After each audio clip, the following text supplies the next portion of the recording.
Hello po, magandang hapon mga ka-garden, mga lodi.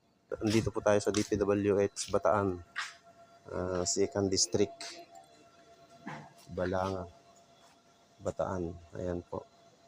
Mga guys, ayan po yung DPWH. Ayan po yung gate. Ayan po. Ayan.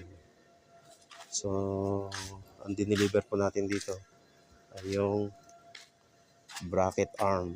Ayan po. Ang contact po natin dito. Dito si Sir Engineer Lorenzo Pagkalunan. Ha? Siya magre-receive nila. Ay, nung ano? Yung sa kanila talaga yan. Bracket ng mga... Apo.